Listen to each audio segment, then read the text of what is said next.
Assalamualaikum warahmatullahi wabarakatuh. Salam sejahtera bagi kita semua dan Om Swastiastu.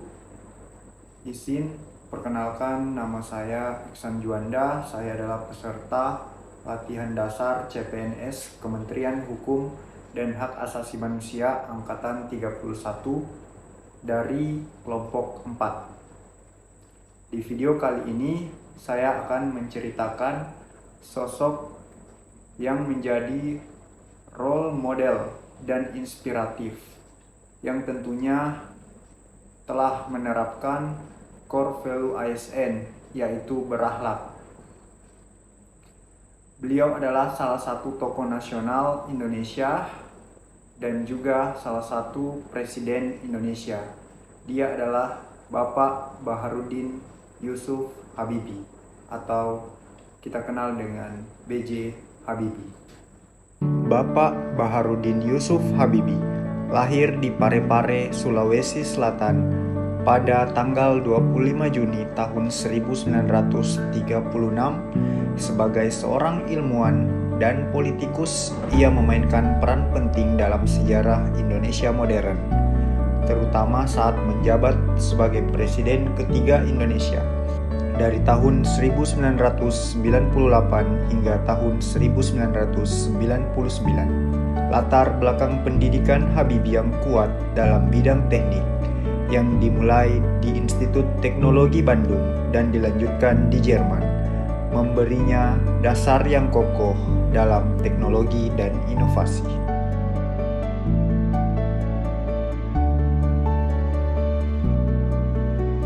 Masa kepresidenan diwarnai oleh situasi politik yang penuh tantangan, terutama setelah jatuhnya rezim Orde Baru. Habibie dikenal sebagai pemimpin yang berkomitmen pada reformasi, menekankan pentingnya demokrasi, hak asasi manusia, dan transparansi pemerintah. Meskipun masa kepresidenan yang singkat, ia tentunya meninggalkan warisan yang kuat dan sangat diingat oleh bangsa Indonesia. Dalam hidupnya, beliau telah menanamkan nilai-nilai integritas, nilai-nilai core value ASN. Di antaranya yang pertama, berorientasi pelayanan. Bapak Baharudin Yusuf Habibie sangat memperhatikan kebutuhan masyarakat. Ia meluncurkan berbagai program untuk meningkatkan akses pendidikan dan juga kesehatan. Salah satu contoh penting adalah program sekolah gratis yang ditujukan untuk anak-anak di daerah terpencil, memungkinkan mereka untuk mendapatkan pendidikan yang layak tanpa terbebani biaya. Yang kedua, akuntabel.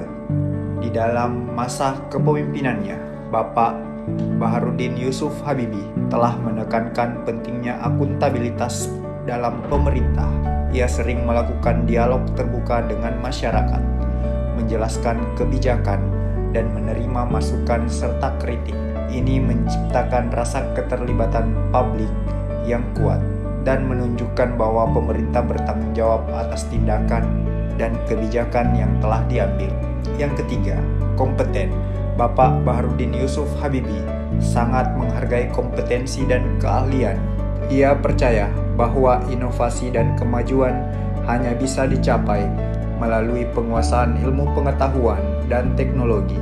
Dalam berbagai kesempatan, ia telah mendorong generasi muda untuk terus belajar dan berinovasi, serta memperkuat sistem pendidikan untuk menghasilkan sumber daya manusia yang berkualitas. Selanjutnya, poin harmonis.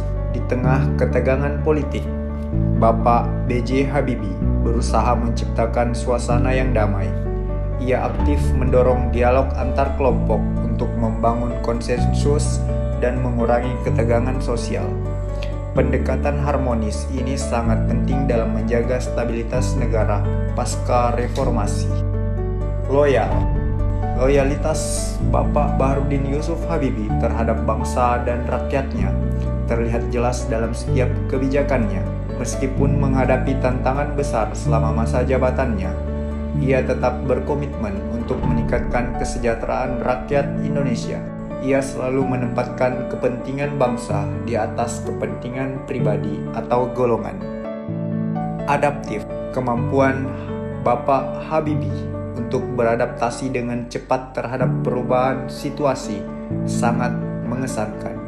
Dalam menghadapi krisis ekonomi yang melanda Indonesia pada akhir tahun 1990-an, ia segera menerapkan kebijakan reformasi untuk menstabilkan ekonomi.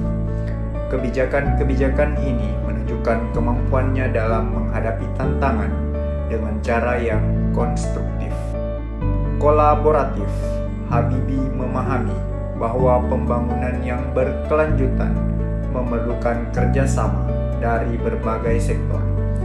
Ia aktif membangun kemitraan dengan pemerintah, swasta, dan komunitas internasional untuk mendukung proyek-proyek pembangunan. Inisiatif kolaboratif ini membantu memperkuat basis ekonomi dan teknologi Indonesia. Bapak Baharudin Yusuf Habibie meninggal pada tanggal 11 September tahun 2019, tetapi nilai-nilai dan prinsip yang ia tanamkan terus menginspirasi generasi berikutnya. Kontribusinya terhadap teknologi, pendidikan, dan reformasi politik tetap dikenang sebagai bagian penting dari perjalanan bangsa Indonesia menuju kemajuan. Ia adalah contoh nyata dari seorang pemimpin yang tidak hanya berfokus pada kekuasaan, tetapi juga pada pelayanan kepada rakyat dan pembangunan bangsa.